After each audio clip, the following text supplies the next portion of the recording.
history.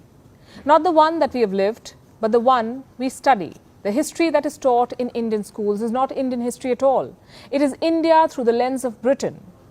Do you know that Imperial England used history as a tool for suppressing Indians? In 1868, Max Muller, the famous Indologist, wrote a letter to the Duke of Argyll.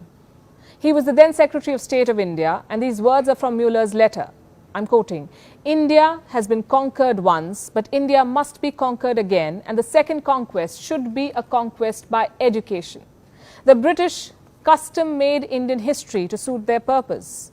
We were taught that it was the invasion of Alexander that civilized us. The Shakas and the Kushans were good for the natives.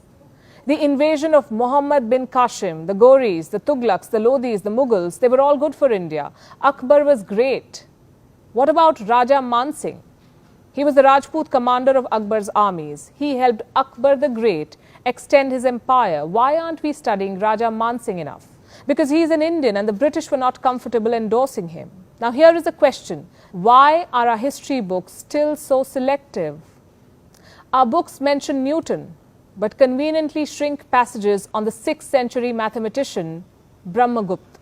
Indians are not taught that it was one of their own who first developed numericals 1 to 9 and 0. Our history books have no mention of Vedic maths and how it inspired the world, or how the world learnt from the Hindu agricultural practices, how ancient India was the world's most favored trading nation, the influence of the Indian civilization on Southeast Asia. Also omitted from Indian history books is the Ahom dynasty. They ruled Assam for 600 years and even defeated the British. Why do our books gloss over the Cholas and the Pandyas? Our textbooks are still not free of British influence, and it is not just about Indian history. The world history we study also reeks of strong British bias. Take World War II, for example. Our books glorify the British and the American troops. What about the Indians who fought in the British Army? What Western historians also do not realize is that the turning point of the Second World War was the defeat of the Nazi army in Russia. The British can go ahead and hide this from their students, but why are we? India is still living in the shackles of the Raj. I will give you more examples. Under point number 3, and that is society.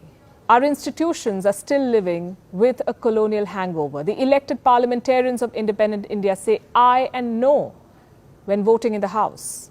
Those in favor may say aye. Aye. Those against may say no. Have you noticed the attire of the Darwans standing beside the Speaker of the Lok Sabha and the Chairman of the Rajya Sabha? Colonial. Judges in India are still referred to as my lord and your honor, lordship. And I don't even want to get started on how our judicial system with all the paperwork is so British. What about the use of sevadar or sahayaks in the Indian army? There has been so much hue and cry about it. The British pitted religions and ethnic groups against each other. Independent India continues to embrace that divide. We still follow the British education system, and we still do not give our children the freedom to innovate. They are enslaved by grades and test scores, the vices of the British education system. Freedom was not supposed to be a mere change of hands. How can we call ourselves independent if we do not have the freedom to make our choices? A woman still cannot rise up the ranks of the Indian army. Indian attire is not modern enough for so many. High tea and English breakfast are signs of having arrived. We wear gowns at graduation ceremonies. We shun dark skin. Our police forces still lathi charge.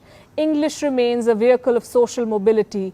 We love Shashi Tharoor for voluminous diction, but we question the need to be fluent in our vernacular. We know all about the British royal family, but we know nothing about the Satavahanas.